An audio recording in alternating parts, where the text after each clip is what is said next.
আসসালামু আলাইকুম my dear student, যারা এসএসসি পরীক্ষা দিবা অথবা নবম দশম শ্রেণী অথবা অষ্টম শ্রেণীতে পড়ো তাদের উদ্দেশ্যে মূলত আজকের এই পাংচুয়েশনের ভিডিওটা। আমরা এই পাংচুয়েশনে আলোচনা করার আগে এখানে একদম বেসিক থেকে কিভাবে সলভ করা যায় সেগুলো নিয়ে আজকে আমরা এই ভিডিওতে আলোচনা করব। অবশ্যই যারা ভিডিওটা দেখতে ক্লিক করেছো অবশ্যই তোমরা চ্যানেলটা সাবস্ক্রাইব করে রাখবা, বেশি বেশি করে শেয়ার করবা যেন তোমাদের ফ্রেন্ডরা এটা দেখে উপকৃত হয়। অবশ্যই তোমরা শেয়ার করবা, না করলে আসলে আমরা শেয়ার বা লাইক বা সাবস্ক্রাইব না করলে আমরা ভিডিওটা বানাতে অনুপ্রাণিত হই না। অবশ্যই তোমরা এই কাজগুলো করবা, বলবা না। তাহলে আমরা আলোচনা করব পাংচুয়েশন নিয়ে, যেখানে অলরেডি আমি এখানে শো করাইছি। এই পাংচুয়েশন করতে গেলে কয়েকটা বিষয় মাথায় রাখতে হয় বা জানতে হয়, সেগুলো আমরা প্রথমে দেখে নেই। বেসিক যে নলেজগুলো আমাদের প্রথমে একটা এখানে বিষয় জানতে হয়, সেটা হলো সেন্টেন্স সম্পর্কে আমাদের একটু জানতে হয়। সেন্টেন্স কাকে বলে আমরা জানি যে কতগুলো ওয়ার্ড যখন একত্রে মিলিত হয় তার একটা কি প্রকাশ করে, অর্থ প্রকাশ করে, তখন তাকে সেন্টেন্স বলা হয়। তা সেন্টেন্সের আবার প্রকারভেদ আমরা জানি। এক নম্বরে ধরো হলো অ্যাসার্টিভ সেন্টেন্স। অ্যাসার্টিভ সেন্টেন্সে আমরা জাস্ট বুঝি যে অ্যাসার্টিভ সেন্টেন্সে কি কি থাকে, সাবজেক্ট আর ভার্ব থাকে। এরপরে ইন্টারোগেটিভ সেন্টেন্সের ক্ষেত্রে কি থাকে এটা আমাদের চিন্তা করতে হবে। ইন্টারোগেটিভ সেন্টেন্সটা কিভাবে শুরু হয়, একটা অক্সিলিয়ারি দ্বারা শুরু হতে পারে, অথবা ডাব্লু দ্বারা শুরু হতে পারে, অথবা এইচ দ্বারা। এখন এখানে ডাব্লু দ্বারা আবার কি বোঝায়? ডাব্লু দ্বারা আপনাদের বুঝতে হবে যে ডাব্লু যে ওয়ার্ড গুলো আছে, যেমন হোয়াট, হুইস, এগুলো। তাহলে এগুলো কিন্তু আমরা জানি সবাই যে হোয়াট, হুইস, হোম, তারপরে হুস, হোয়ার, হুইস, তারপর হোয়েন, হোয়াই, এগুলো শব্দ দ্বারা যদি কোনো সেন্টেন্স শুরু হয়, এবং অবশ্যই এরপরে থাকতে হবে অবশ্যই অক্সিলিয়ারি ভার্ব। অক্সিলিয়ারি ভার্ব ছাড়া কিন্তু এটাকে ইন্টারোগেটিভ হিসেবে চিহ্নিত করা যাবে না। মাঝে মাঝে আমাদের কিন্তু দেখবা যে ডাব্লিউএইচ ওয়ার্ড আছে, পরে কিন্তু ইন্টারোগেটিভ চিহ্ন কি থাকতে পারে, অক্সিলিয়ারি ভার্ব নাও থাকতে পারে। কিন্তু বুঝতে হবে যে অক্সিলিয়ারি ভার্ব না থাকলে এরপরে যদি অ্যাডজেক্টিভ থাকে, এই অ্যাডজেক্টিভ যদি থাকে তাহলে বুঝতে হবে সেটা আবার ইন্টারোগেটিভ না, সেটা হবে এক্সক্লামেটরি। এই চিহ্নগুলো খুব ভালো করে করতে হবে যে আসলে একই সেন্টেন্স দেখো ডাব্লু দ্বারা শুরু হতে পারে, হোয়াট দ্বারা শুরু হতে পারে, অথবা হাউ দ্বারা শুরু হতে পারে। কিন্তু হোয়াট হাউ দ্বারা শুরু হয় কিন্তু ইন্টারোগেটিভ না হয়, আবার এক্সক্লামেটরি হয়। সেটা ডিপেন্ড করবে কার উপর। যদি দেখো যে হাউ অথবা ডাব্লু এইচ এর যে হোয়াট দ্বারা শুরু হয়, এরপরে যদি দেখো যে অক্সিলিয়ারি থাকে, অক্সিলিয়ারি থাকলে বুঝবা এটা ইন্টারোগেটিভ সেন্টেন্স। অক্সিলিয়ারি বাদ দিয়ে যদি অন্য কেউ থাকে তাহলে কি থাকতে পারে? অ্যাডজেক্টিভ। অ্যাডজেক্টিভ বলতে কাকে বোঝায়? দোষ, গুণ, অবস্থা, সংখ্যা, পরিমাণ, এগুলো বোঝাবে। এগুলো যদি দ্বারা থাকে, যেমন ধরো হোয়াট এ নাইস, এটা থাকতে পারে। হোয়াট এ নাইস, এটা থাকতে পারে। তারপরে থাকতে পারে কি হাউ নাইস। তাহলে স্পষ্ট এখানে দেখো এই যে নাইস দেয়া আছে, এই নাইস বলতে সুন্দর বোঝায়, এগুলো তার মানে কি? এগুলো অ্যাডজেক্টিভ। তার মানে দেখো যদি হোয়াট বা হাউ এর পরে অ্যাডজেক্টিভ থাকে তাহলে সেটা স্পষ্টত সেটা এক্সক্লামেটরি সেন্টেন্স, এক্সক্লামেটরি সেন্টেন্স। আর যদি দেখো এই যে হোয়াট এর পরে আছে কি, দেখো তাহলে হোয়াট ইজ, তারপর হাউ আর, তাহলে স্পষ্ট বোঝা যাচ্ছে যে এটা হলো ইন্টারোগেটিভ সেন্টেন্স। তাহলে এটা হলো ইন্টারোগেটিভ সেন্টেন্স। তাহলে আমাদের বুঝতে হবে আসলে হোয়াট বা হাউ এর পরে কি আছে। যদি হোয়াট বা হাউ এর পরে অক্সিলিয়ারি থাকে তাহলে ইন্টারোগেটিভ, আর যদি কোনো না কি থাকে, অ্যাডজেক্টিভ থাকে, তাহলে সেটা হলো আমাদের এক্সক্লামেটরি। মনে হয় তোমরা অবশ্যই এই বিষয়টা ক্লিয়ার করতে পারছো আর কি সবাই। এরপরের স্টেপে আমরা অ্যাসার্টিভ সেন্টেন্স তাহলে কি দিচ্ছি? Subject plus verb. তাহলে এটা একটু উদাহরণ দেখি আমরা। ধরো আই ইট রাইস, আমরা সবাই উদাহরণটা সম্পর্কে পরিচিত। অথবা থাকতে পারে he plays football, he plays ফুটবলও থাকতে পারে। তাহলে দেখো এখানে সাবজেক্ট হি, প্লে কি ভার্ব, এখানে সাবজেক্ট আই, ভার্ব কি ইট। তার মানে যেহেতু সাবজেক্ট ভার্ব আমরা পেয়ে গেছি, দ্যাট ইজ ওয়াই এটাকে আমরা বলতে পারবো অ্যাসার্টিভ সেন্টেন্স। তাহলে মোটামুটি আমরা তিনটা সেন্টেন্স নিয়ে আলোচনা করলাম, অ্যাসার্টিভ, এক্সক্লামেটরি আর ইন্টারোগেটিভ। এরপরে পাঁচটা সেন্টেন্সের ভিতরে বাকি সেন্টেন্সের ব্যবহারগুলো আমরা দেখি আগে। এরপরে বাকি থাকে আমাদের ইম্পারেটিভ। ইম্পারেটিভ সেন্টেন্সটা কি? ইম্পারেটিভ সেন্টেন্সটা আমরা জানি যে মূল ভার্ব দ্বারা শুরু হবে। ইম্পারেটিভ, এটার স্ট্রাকচারটা হবে কি? মূল ভার্ব অথবা লেট বলতে পারো। আমরা কিন্তু এখানে যে ভিডিওতে যারা দেখতেছি, এখানে ডাইরেক্ট একদম ইংলিশের রুলস ভিত্তিক বা ভিত্তিক যে শিখতে হবে তা না। আমি আমার ভাষায় সহজভাবে তোমাদের বুঝাচ্ছি যেন তোমরা অনেক সহজভাবে বুঝতে পারো। তাহলে ইম্পারেটিভ মানে কি? ইম্পারেটিভ মানে মূল ভার্ব দ্বারা শুরু হইতে পারে অথবা লেট দ্বারা শুরু হইতে পারে। এখন মূল ভার্ব কি হতে পারে? ফর এক্সাম্পল লিখতে পারি ধরো ওপেন, তারপরে ক্লোজ, তারপরে শার্ট, তারপরে ধরো তোমাদের প্লে, বলতে পারো কি গো। তাহলে এগুলো সব কিন্তু মূল ভার্ব। কেন মূল ভার্ব এগুলো? কারণ এগুলো দ্বারা কোনো কিছু করা, হওয়া, খাওয়া এগুলো বোঝায়। যেমন প্লে মানে কি করা, খেলা করা। গো মানে কি যাওয়া।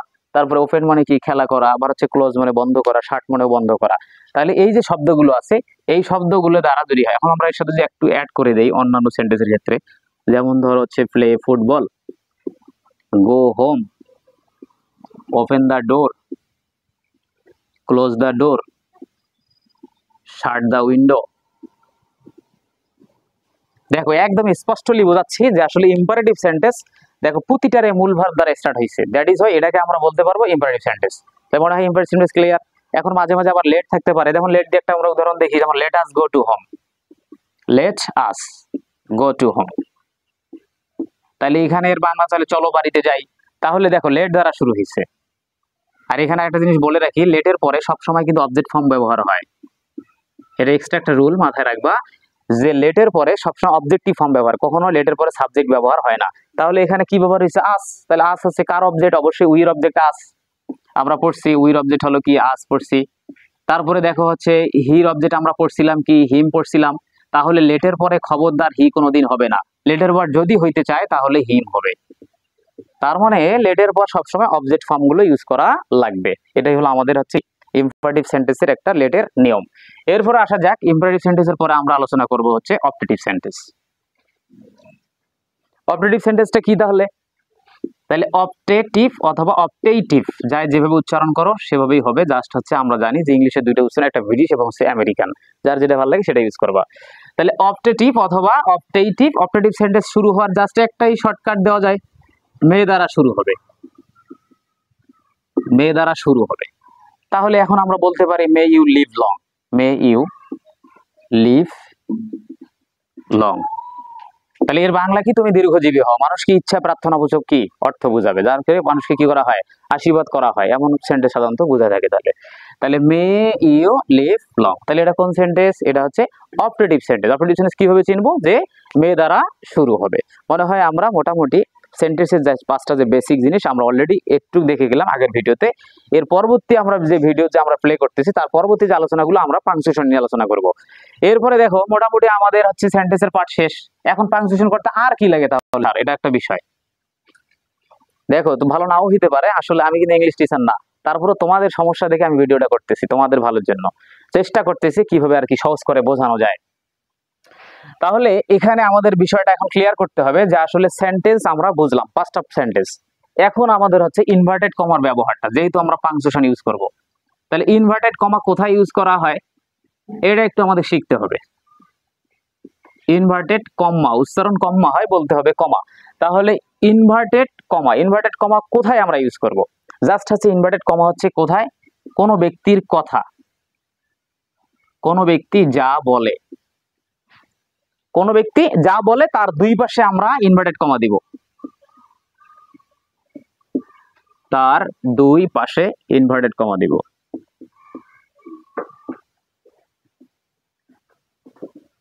দেখো সোনামণিরা মনোযোগ দিতে হবে, কারণ আমাদের ভিডিওটা খুবই চমৎকার হচ্ছে যে আমরা আজকে কি একদম গরিব টিচারের কাছে আমরা কি ইংলিশ শিখতেছি, এটা আসলেই খুবই চমৎকার। অবশ্যই যদি ভালো মন্দ কোনো কিছু পেয়ে থাকো অবশ্যই কমেন্ট বক্সে জানাবা, আর যদি ভালো হয় তাহলে কমেন্ট বক্সে জানাবা, আমি নেক্সট ভিডিওতে অবশ্যই দেওয়ার চেষ্টা করব। আচ্ছা তাহলে দেখো কোনো ব্যক্তি যা বলে, তাহলে একজন ব্যক্তি যা বলবে তার দুই পাশে অবশ্যই ইনভার্টেড কমা দিতে হবে, যে আমাদের রংপুরের ভাষায় যেটাকে বলা হয় কান্টা মারা, অর্থাৎ দুই পাশে আমরা কান্টা মারি দিই। কান্টা মারা বলতে কি? ইনভার্টেড কমা মারি দেওয়া হয় এইভাবে। এখন একটা উদাহরণ যদি আমরা দেখি, ধরো হচ্ছে রহিম সেইড, রহিম বলল I go to school. Everybody একদম মনোযোগ দিতে হবে, চাতক পাখির মতো চাইয়া চাইয়া থাকতে হবে যে স্যার এখানে কি করতেছে, মনোযোগ দিতে হবে। আচ্ছা তাইলে আমরা এখানে কি লিখছি বলো তো দেখি? রহিম সেইড, তোমাদের তো বলার অপশন নাই, তারপর কন্ডিশন মাঝে মাঝে বলবা। আচ্ছা তাহলে এখানে দেখো যে রহিম সেইড, রহিম বলছে যে আই গো টু স্কুল, আমি বিদ্যালয়ে যাই। তাহলে এখন আমরা এখানে কথা ছিল কি? কোনো ব্যক্তি যা বলে তার দুই পাশে ইনভার্টেড কমা দিতে হয়। তাহলে এখানে রহিম বলছে, রহিমের কথা কোনটা? অবশ্যই সে স্কুলে যায়, এটা বলছে। দ্যাট ইজ হোয়াই, যেহেতু এটা রহিমের কথা এই জন্য আমরা এই কথার দুই পাশে আমরা কি দেব? ইনভার্টেড কমা দ্বারা ক্লোজ করব। মনে হয় আমরা বুঝছি যে আসলে কোনো ব্যক্তি যা বলে, তাহলে রহিম এখানে যা বলছে তার দুই পাশে আমরা ইনভার্টেড কমা দিলাম। এরপরের স্টেপে আসি, তাহলে ইনভার্টেড কমার ব্যবহারটা আমরা শিখে গেছি যে কোথায় কোথায় ইনভার্টেড কমা দিতে হয়। কোনো ব্যক্তি যা বলে তার দুই পাশে ইনভার্টেড কমা দিতে হয়। এখন পরবর্তীতে আমি খুব জোরে যাচ্ছি কারণ আমাদের একদম বেসিক আলোচনা, এরপরে আমরা দেখো অলরেডি এটা পাংচুয়েশন উঠেইছি, এটা আমরা সলভ করবো। কিন্তু এই জন্য জাস্ট বেসিক গুলো তোমাদের একটু শেয়ার করতেছি যেন তোমাদের এইটা বুঝতে সুবিধা হয়।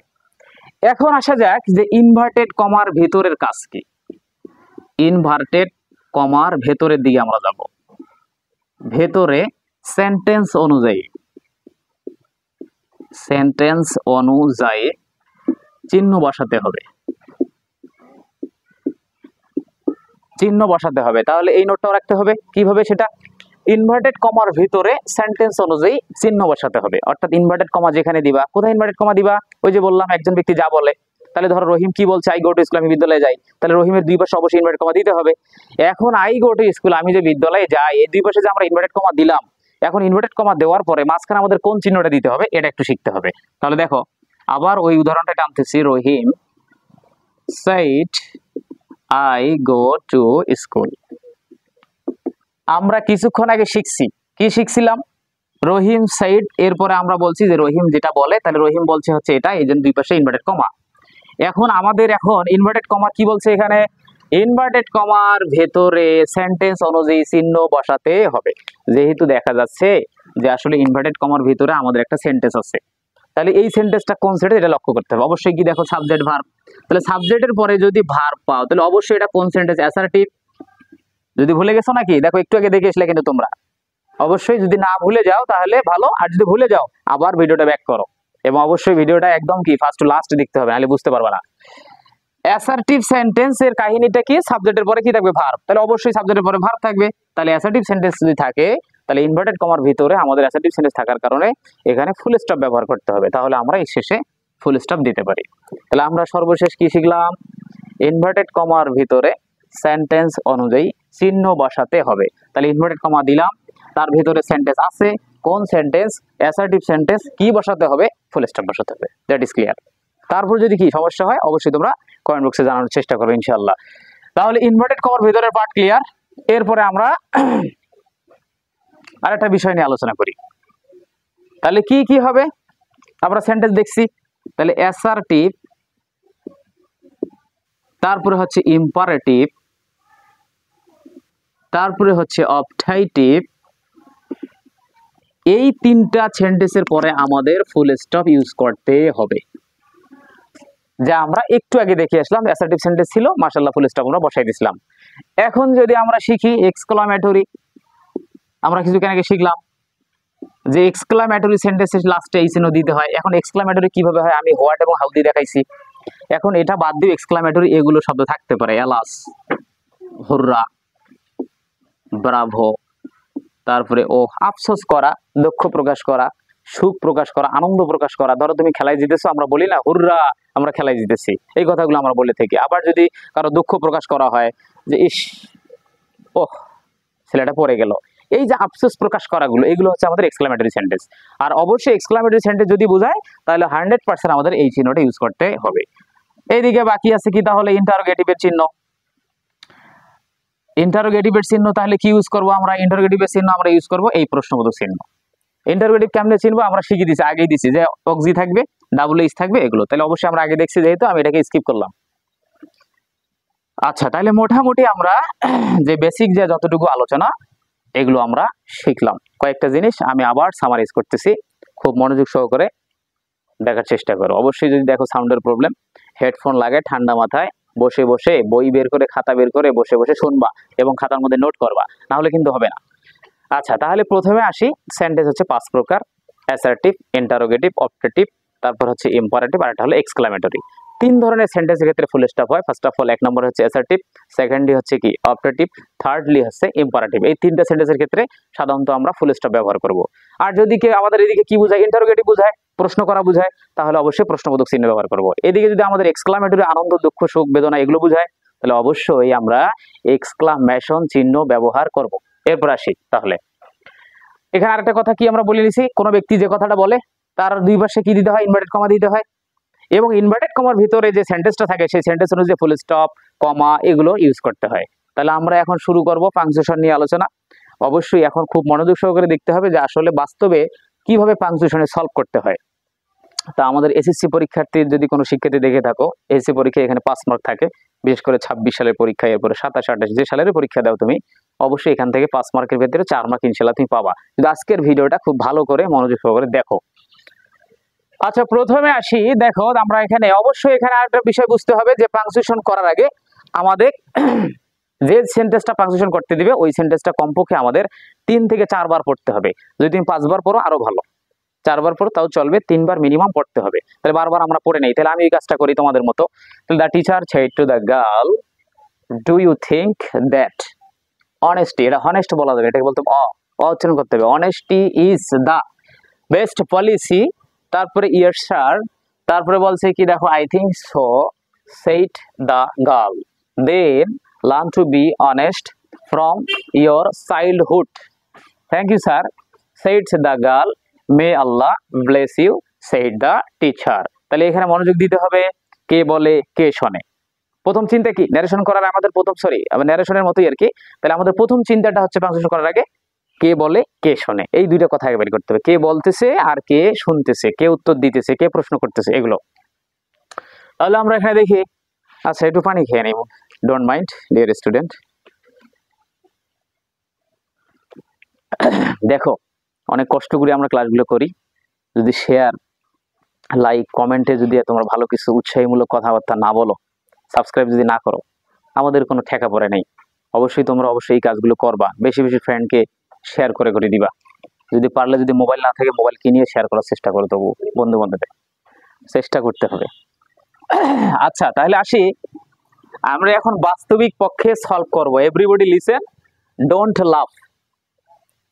আচ্ছা, তাহলে হাসাহাসি করা যাবে না, আমাদের কথায় কিছু কিছু হাসি চলে আসবে, তারপর হাসিটা আটকায় রাখবা। নাহলে হঠাৎ করে কানে হেডফোন লাগাইছো, ভিডিও দেখতেছো, হাসতেছো, পাশে তোমার বাবা মা বলতে পারে, কি রে হাসিস কেন, হঠাৎ কি সমস্যা, কেমন একটা মনে হয়, পাগল মনে করবে যে ওরা হাঁকাও হাসতেছে, তাই না?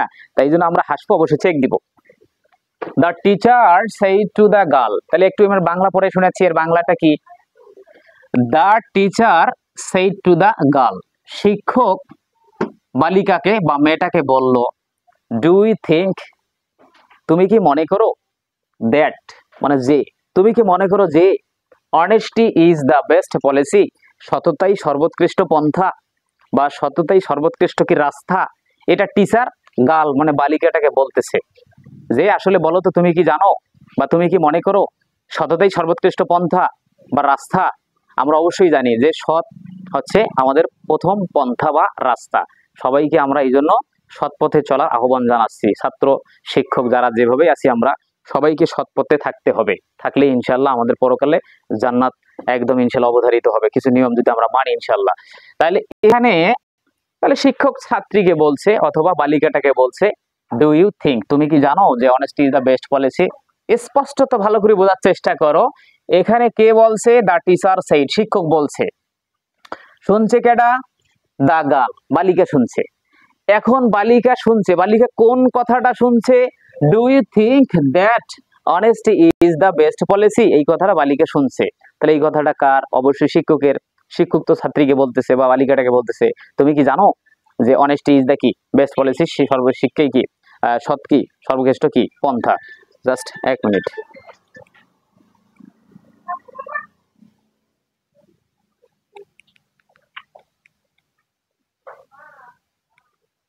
ঠিক আছে, I am extremely sorry for that.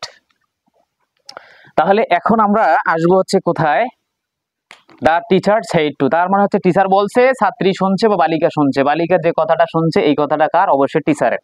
আমরা আগেই বলে আসছি যে একজন ব্যক্তি যে কথাটা বলে তার দুই পাশে ইনভার্টেড কমা দিতে হয়। তাহলে এখানে টিচার অবশ্যই কাকে বলছে? বালিকাকে বলছে। বালিকাকে কোন কথাটা বলছে?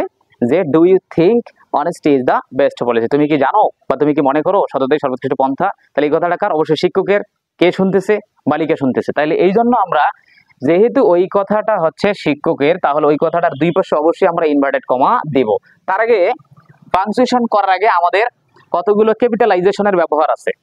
ক্যাপিটালাইজেশনের ব্যবহার কাকে বলা হয়? অর্থাৎ বড় হাতের অক্ষর। আচ্ছা, তুমি তোমার নিজের নাম যখন লেখো তখন বড় হাতের অক্ষর দাও। তুমি তোমার বাবার নাম যখন লেখো তখন বড় হাতের অক্ষর দিচ্ছ। যখন তুমি কোনো একটা স্থান, ঢাকার নাম লিখতেছো, তাও বড় হাতের অক্ষর দিচ্ছ। তোমার যে ধর্মগ্রন্থ আল কোরআন, ত্রিপিটক, বাইবেল, যার যে ধর্মগ্রন্থ আছে সেখানে তুমি প্রথম অক্ষরটা বড় হাতে দিতেছো। তার মানে বোঝা যাচ্ছে যে পৃথিবীতে যতগুলো জিনিস আছে, পাহাড়, পর্বত, ধর্মগ্রন্থ, নদী এবং হচ্ছে মানুষের নাম, ব্যক্তির নাম, স্থানের নাম, কোনো একটা জায়গার নাম, এই প্রতিটা জিনিসের নামের প্রথম অক্ষরটা একদম অল টাইম আমাদের বড় হাতের দিতে হবে। তাহলে আমাদের সেন্টেন্স একটা লিখি, সেন্টেন্সের শুরুতে অবশ্যই বড় হাতের দিতে হয়। দ্যাট ইজ ওয়াই এখানে আছে কি দা, দাঁত অবশ্যই টিটা অবশ্যই বড় হাতের দিতে হবে। খুব মনোযোগ দিয়ে দেখো। তাহলে আমরা এখন শুরু করলাম। তাহলে প্রথমে লিখবো হচ্ছে দা। টিচার বলছে, তাহলে দা teacher said to the girl। তাহলে এই পাঠ শেষ। তাহলে কি করলাম দেখো, জাস্ট হচ্ছে কি প্রথম অক্ষরটা বড় হাতের দিলাম, দা teacher said to the girl। তাহলে এখন দেখো, যে বলছে, যে ব্যক্তিটা বলছে এবং যে ব্যক্তিটা শুনছে, বলা ব্যক্তি এবং শোনা ব্যক্তির পরে অবশ্যই আমাদের কমা দিতে হবে। কখন? কথা ভালো করে বোঝো, পয়েন্ট বোঝো কিন্তু। কমা দিতে হবে কখন? যদি বলা ব্যক্তি এবং শোনা ব্যক্তির নাম প্রথমে থাকে।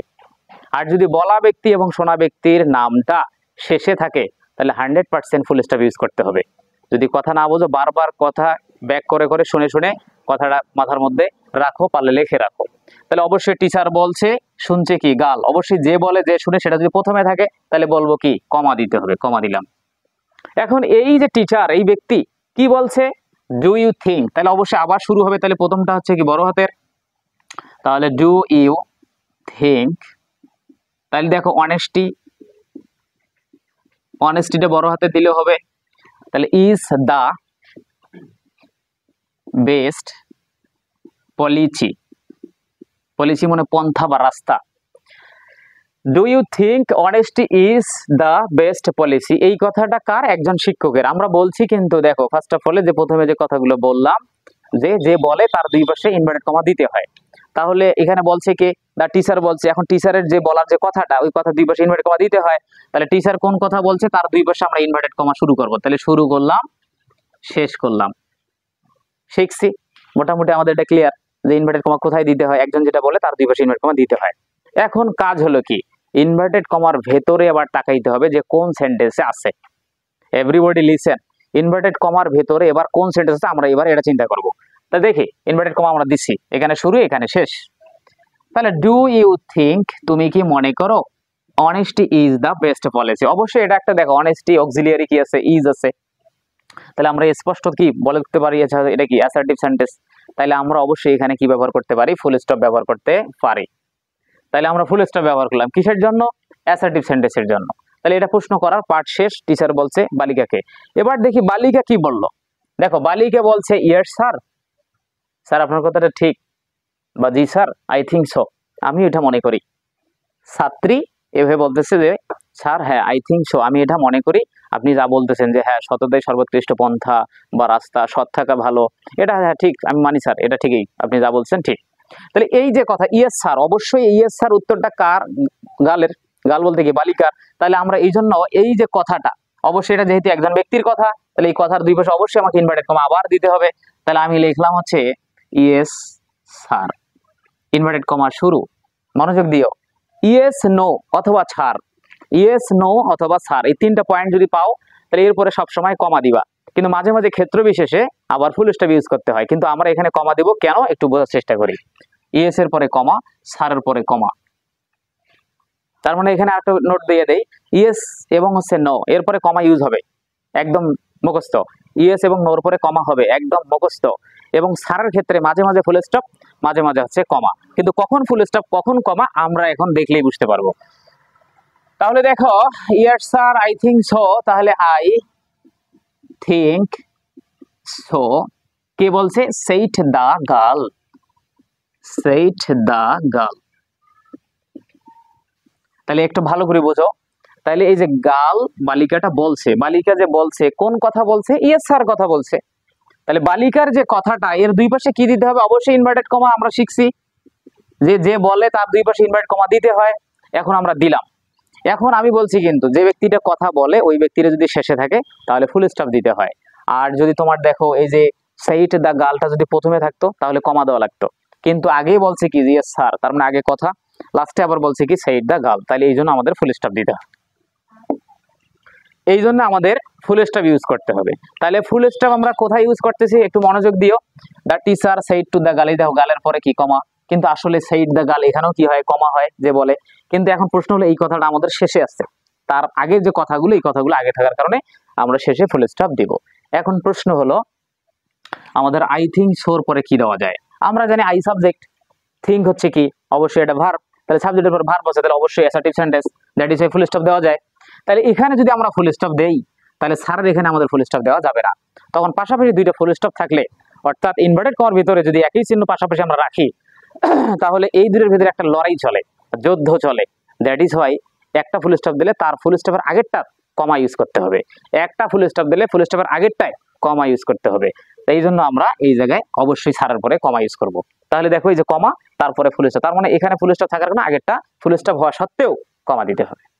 That is clear. এরপরে আমরা পরের পার্টের দিকে তাকাই, বলছে কি দেখো দেন, তারপর।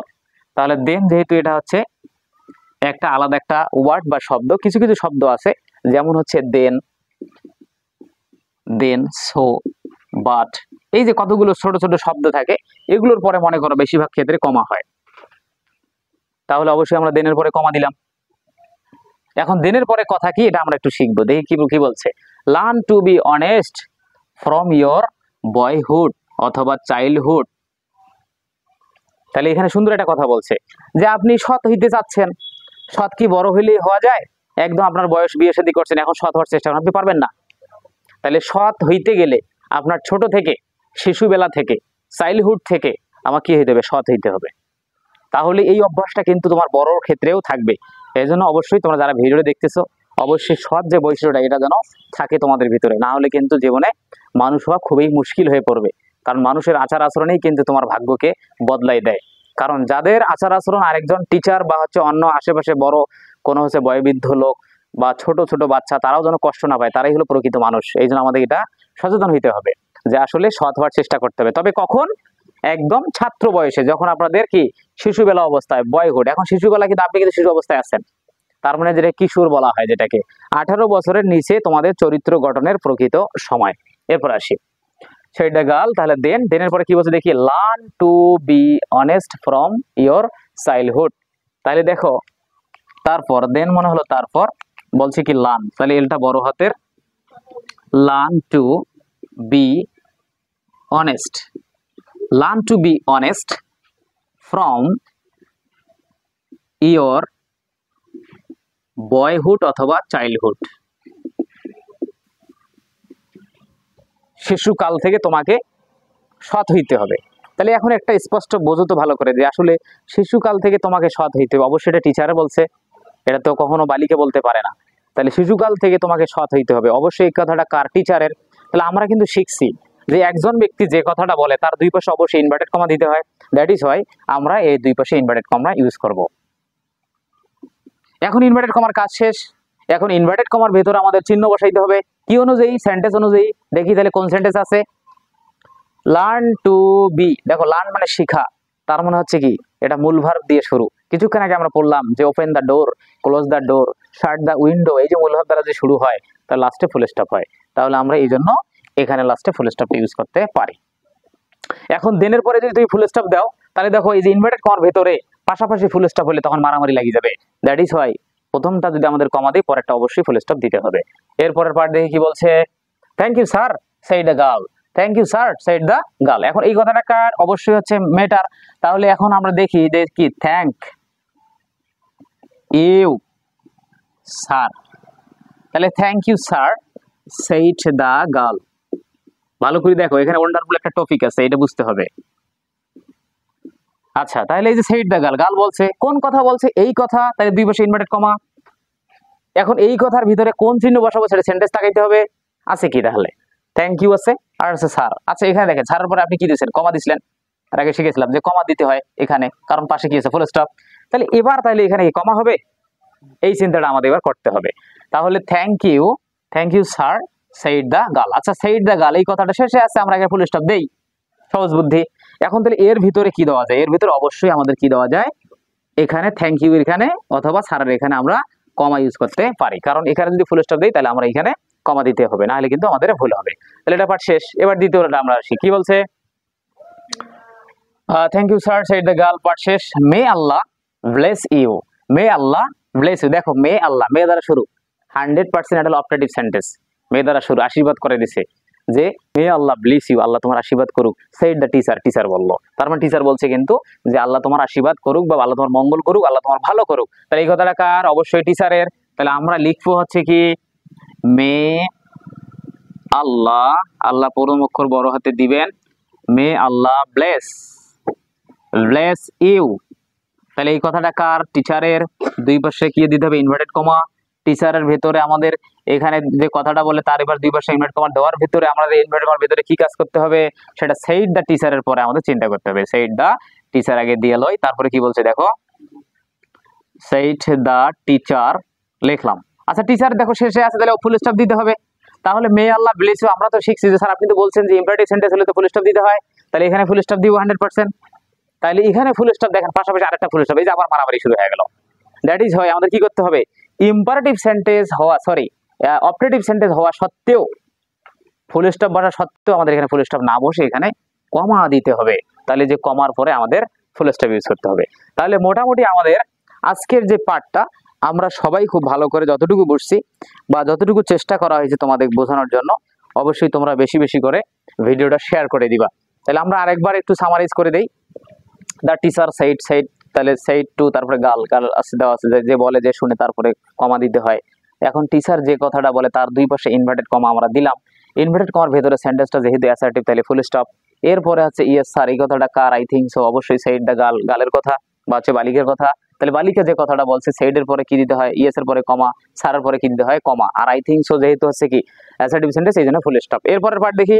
দেন বলছে কি দেখো, অনেস্টি গেল, yes sir I think so that said that girl. আবার দেখো then learn to be honest from your boyhood. তাহলে এটাও ইনভার্টেড কমার ভেতরে, অবশ্যই এটা হলো কোন সেন্টেন্স? ইম্পারেটিভ সেন্টেন্স, এই জন্য হচ্ছে কি ফুল স্টপ। আবার এখানে দেখি যে thank you sir said the girl, may Allah bless you. তাহলে এখানে থ্যাংক ইউ স্যার, এখানে যে থ্যাংক ইউ, যেহেতু এখানে একটা কথা থামে, একটু ব্রেক হয়, যে থ্যাংক ইউ, এই জন্য আমরা এই জায়গায় কমা ইউজ করতে পারি। তাহলে এখানে কমা, তারপর হচ্ছে কি ছাড়ের পরে আমরা যেহেতু কমা দিছি, তাহলে এখানে আমরা ফুল স্টপ দিতে পারি ইনভার্টেড কমার ভেতরের কাজটা, আর লাস্টে আবার হচ্ছে কি ফুল স্টপ। তাহলে মে আল্লাহ ব্লেস ইউ, এটা হচ্ছে কি আমাদের অপারেটিভ সেন্টেন্স। অপারেটিভ সেন্টেন্সে কি কমা দিলাম কেন? কারণ পাশে লাস্টে আমাদের কি আছে? ফুল স্টপ আছে। ঠিক আছে, আজকে এই পর্যন্তই থাকবে। ভালো থাকেন, সুস্থ থাকেন। নেক্সট ভিডিওটা পাওয়ার জন্য অবশ্যই বেশি বেশি করে চ্যানেলটাকে তোমাকে কি করতে হবে? শেয়ার করতে হবে, ভোলা যাবে না। আর অবশ্যই আমাদের এই চ্যানেলটার ভিতরে আগামী 26 সালে যারা পরীক্ষার্থী তাদের জন্য চমৎকার ভিডিওগুলো চলে আসতেছে।